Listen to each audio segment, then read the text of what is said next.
So these are the few activities around me or around my places that I've been working, involving and promoting as a local sustainable practices. So what are the guiding principle? You might have that in mind, that I have been pushing those small initiatives. I try to follow these 4 guiding principles to move ahead. So one is obviously this creative green economy. So you already have heard about this green economy things. So we try to add on this creativity on the green economy.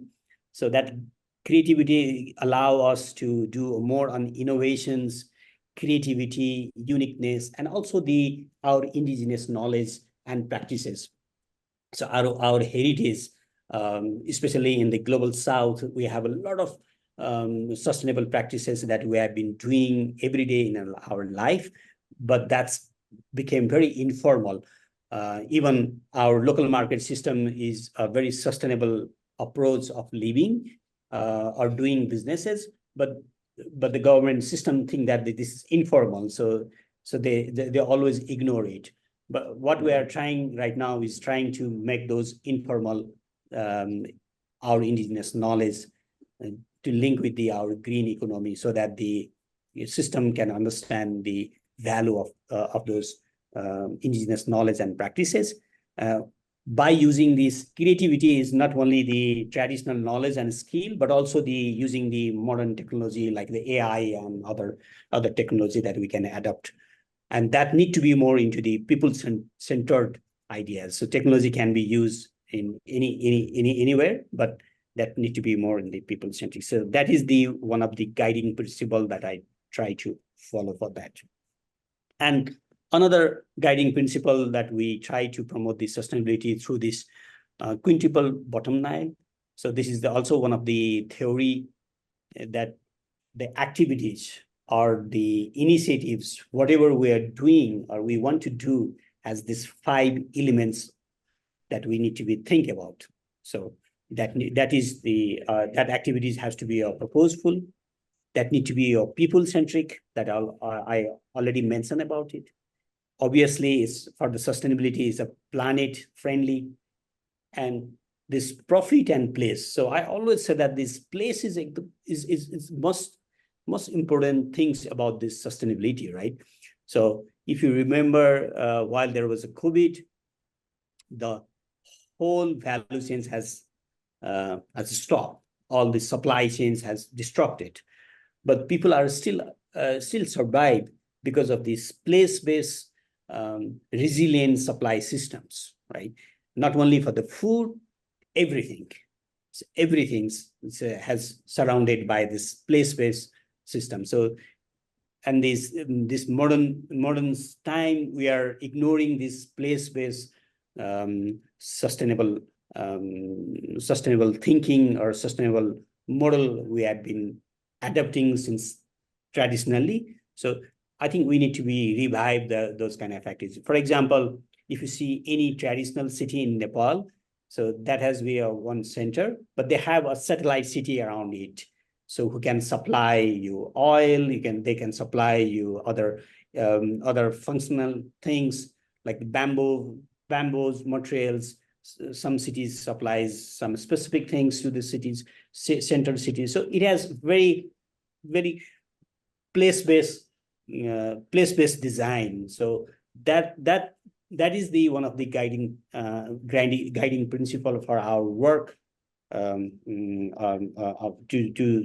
develop this, to think about the sustainable development approaches. And obviously this is the quite popular thinking and practices, that the permaculture principle. So usually the permaculture more on the food system, on the farmland, but we are trying to adopt this permaculture principle in the urban setting, in the modern lifestyle, that the earth care is obvious everywhere. You can care earth in wherever you are sitting there, right? And people care is also, so the empathy is also important. So usually the people said that the empathy is only in the villages. That's not true. So empathy you can find everywhere. If you have an empathy, and based on your empathy, if you can redesign your cities or you redesign your modern amenities anywhere in the world. And of course, the fair share. So the guiding principle for our sustainability development have to be the permaculture principle that connect people and the environment. So that need to be adopted in the modern amenities or the modern practices. And finally, but I always give an emphasis on this people-centric design, and on the heading, I also say that the user-centric design. So I'll give an example. As we are in the modern era, that we have a number of devices around us, mobiles and everything, the high-tech things. If you seriously look into those devices, these devices are highly user-centric. They have done a lot of research and R&D on how they produce those products. They're user-centric, because if the product is not user-centric, that's become absolute, and the new company or new product will be come up on the practices.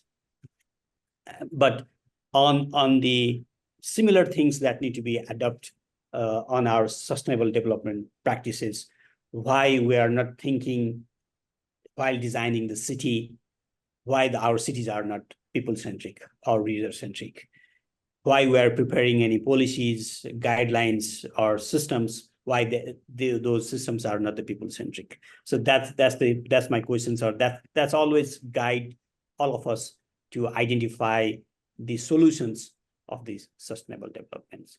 So these are the few guided principles that we are trying to adopt, and I think that is also interesting for you, all of you, to explore more into those guiding principles to adapt and to practice the local sustainable development on your area. And at the end, so I'm always challenging the systems, not in a way that only without any solutions, but the small initiatives. So this poster from one of the Australian activists, I always follow her. So she said that the individual's actions is also required, that today we also begin with the individual relationship with the green and sustainable elements. We also have to have a community actions, and that individual and community actions lead to the understanding of the system change that hopefully the systems all over the world can realize one day, and everyone will work for the sustainable development.